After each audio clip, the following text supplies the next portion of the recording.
Ce soir, France 3 diffuse Alliés, un film dont l'histoire se déroule durant la Seconde Guerre mondiale, et dans lequel Marion Cotillard brille à l'écran. L'occasion d'évoquer la vie sentimentale de l'actrice, elle qui a vécu une histoire avec le chanteur Sinclair au milieu des années 2000. Ils sont restés 2 ans ensemble, avant que l'interprète d'Ensemble ne fasse la rencontre, sur le tournage du film Je vais te manquer, de l'écrivaine Amanda Sters, ex-femme de Patrick Bruel avec qui elle est maman de 2 enfants, Oscar et Léon. On est tombés amoureux.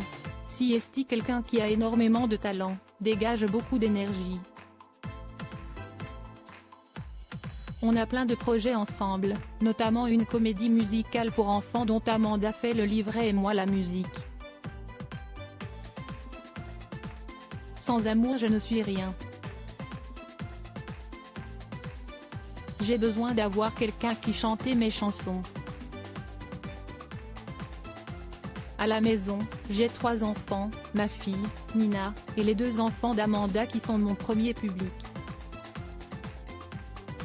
Cet équilibre m'a permis de retrouver le chemin des studios, confiait Sinclair en 2011 aux Parisiens, au sujet de cette relation. Un schéma familial harmonieux. Il avait également accordé cette année-là une interview au Paris Match, à laquelle il était venu en compagnie de la principale concernée.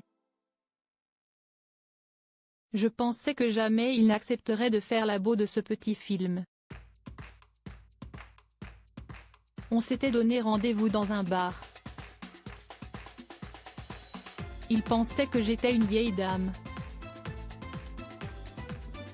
Ça a donc commencé de manière très professionnelle entre nous. J'ai d'abord été bluffé par le talent de Mathieu, le vrai prénom de Sinclair, note de la rédaction, avant de réaliser qu'il était beau gosse.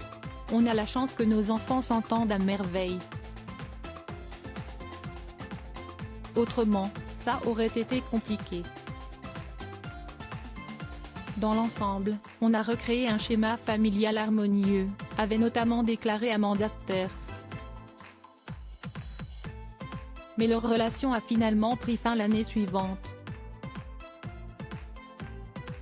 Quant à Marion Cotillard, elle est depuis tombée amoureuse de Guillaume Canet, avec qui elle est maman de 2 enfants, Marcel, né le 19 mai 2011, et Louise, née le 10 mars 2017.